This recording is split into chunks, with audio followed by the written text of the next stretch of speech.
Siren story. Another story from Ohio University. And it ain't nasty. Nasty. When I was at Ohio University, I hung out with a group of gorgeous, tall, athletic sisters. One in particular was really tall because she was a basketball player. She had long, luscious hair. I remember thinking, her hair is so gorgeous. And she had a great personality. She was one of the first people I met, and I was like, you and me, we have to be friends. Our freshman year, we were all looking for the little bobs. We were trying hard, going out to the black fraternity parties, and what could we do for them to love us? They never loved us. We would systematically, every Friday and Saturday, get our acts together, go to Baker, which is where they held the black fraternity parties, stand around, nobody would ask us to dance, then maybe we'd dance by ourselves, and then we would come home. It starts to get old very quickly. It got old for me because when I was in class or when I would be hanging out, I would have a bunch of bobs come up to me and go, Barb, you're hot. Barb, you want to go out? Barb? And I'd be like, oh, no. I'm trying to black love. When they continued to keep asking is when I was like, I am keeping this mantle up for what reason? I remember being in the all-boys dorm where I was grabbing one of my friends to head out to the library. And as I'm standing in the hallway, a bunch of bobs come out in the hallway. And I remember one of them, he had like blonde hair and blue eyes, like super Bobby. He was like, Barb, are you like half white or something? and I go, no. And he goes, No, we were kind of wondering. and I go, why would you even say something like that? And he said, and I'm not kidding. Because we all think you are really hot. And I go, so I have to be half white to be hot? And he goes, No. I mean, we just kind of thought, I don't know. We were talking and we were like, then he kind of thought about it like, ooh, that's weird. And that was what their conclusion was.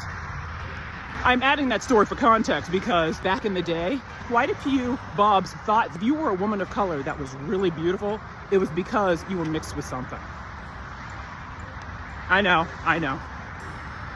I'm just the messenger. So back to the story. We go our entire freshman year, going to these little bob fraternity parties, getting nothing, seeing nothing. Now it's sophomore year. I'm in class. I always sat next to this really tall bob, totally platonic. He was probably 6'7", good looking, thin, had money, came from a good family, because I got to know him. You know, I run my mouth. He was like, So Barb, what's up with your girl A? and I'm like, what's up with her? You interested? And he goes, Yes, she is gorgeous. here's what made this so perfect. She's really tall, and he was taller than her. He was also a cute guy. Like, there literally was nothing wrong about it, except one thing. So I said, let me go and tell her that you are interested. Because he goes, First time I saw her, I thought she is gorgeous. I would love to go out with her. like, I think he saw her in class, but he didn't have the guts to go up to her because he was afraid that as a sister, she wouldn't go out with a bob. He was like, I wanted to ask you first, to see if she'd be cool. And if she's cool, I'll ask her out. all right, I can get with that. He wants me to lay the foundation, see what's going on, and then he's gonna be a man and ask her out himself. So I go, I got you. That evening, we're all having dinner, and I go, hey. Now, Bob, I don't know if you've seen him walking around on campus. He was in one of your classes the last semester. He wants to ask you out, but, he's afraid that maybe you don't like Bobs. He's cute, from a good family, the pre-med. He's no slouch. You want to go out with him. And my girl says, I don't date them. I can't even tell if they're cute or not. and I say, what? You can't tell if he's cute. Either somebody's cute or they're not. What? And she says again, I don't know. I've never dated them before. And I can't even tell, I can't tell if he's attractive. I don't think I want to do it. and I go, he's like 6'7". Like, there's literally nothing wrong with this guy.